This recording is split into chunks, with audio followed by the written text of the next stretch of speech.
Welcome to new TV Telugu. NEET పరీక్షల వివాదం, విద్యార్థులపై లాఠీచార్జ్ అంశాలు దేశ రాజధాని ఢిల్లీలో తీవ్ర రాజకీయ ఉద్రిక్తతకు దారితీశాయి. ప్రధాని నరేంద్ర మోదీ నివాసాన్ని ముట్టడించేందుకు యత్నించిన కాంగ్రెస్ అగ్రనేతలు రాహుల్ గాంధీ, ప్రియాంక గాంధీ వాద్రాలను ఢిల్లీ పోలీసులు అదుపులోకి తీసుకున్నారు. వారితో పాటు పలువురు సీనియర్ నేతలు, ఎంపీలను కూడా నిర్బంధంలోకి తీసుకుని అక్కడి నుంచి తరలించారు. ఈ ఘటనతో లోక్ కళ్యాణ్ మార్గ్ వద్ద తీవ్ర హైడ్రామా చోటు చేసుకుంది. నీట్ పరీక్షల్లో అవకతవకలపై పార్లమెంట్లో చర్చకు కేంద్ర విద్యాశాఖ మంత్రి ధర్మేంద్ర ప్రధాన్ రాజీనామాకు డిమాండ్ చేస్తూ కాంగ్రెస్ పార్టీ ఆందోళన బాట పట్టింది. పార్టీ అధ్యక్షుడు మల్లికార్జున ఖర్గే నివాసంలో సమావేశమైన అనంతరం రాహుల్, ప్రియాంక, కేసీ వేణుగోపాల్, పవన్ ఖేరా వంటి సీనియర్ నేతల నేతృత్వంలో కాంగ్రెస్ ఎంపీలు ప్రధాని నివాసం వైపు పాదయాత్రగా బయలుదేరారు. అయితే వారిని పోలీసులు బారికేడ్లతో అడ్డుకున్నారు. దీంతో కాంగ్రెస్ నేతలు రోడ్డుపై బైఠాయించి ధర్నాకు దిగారు.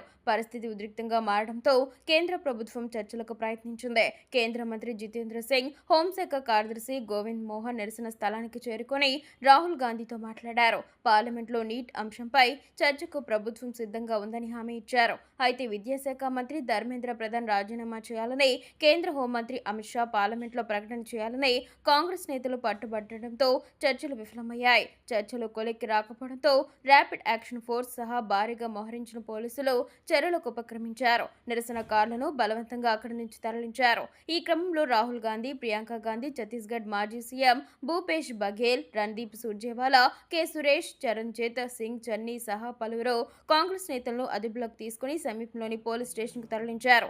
సమాజ్వాదీ పార్టీ అధినేత అఖిలేష్ యాదవ్ కూడా నిరసన స్థలానికి వచ్చి కాంగ్రెస్ నేతలకు మద్దతు తెలిపారు. నీట్ విద్యార్థుల సమస్యలు పరిష్కరించాలని, జంతర్ మంతర్ వద్ద విద్యార్థులపై జరిగిన పోలీసుల దాడిపై విచారణ జరపాలని కాంగ్రెస్ డిమాండ్ చేస్తోంది. శాంతియుతంగా నిరసన తెలుపుతున్న తమ నేతలను అరెస్టు చేయడం ప్రభుత్వ నిరంకుశ వైఖరికి నిదర్శనమని కాంగ్రెస్ పార్టీ ఆరోపించింది. మరోవైపు ప్రధాని నివాసం వంటి అత్యంత కీలకమైన, సున్నితమైన ప్రాంతంలో నిరసనలు చేపట్టడం భద్రతా నిబంధనలు ఉల్లంఘించడమేనని అధికార పక్షం విమర్శిస్తోంది. ఈ ఘటనతో నీట్ వివాదం మరింత వేడెక్కింది.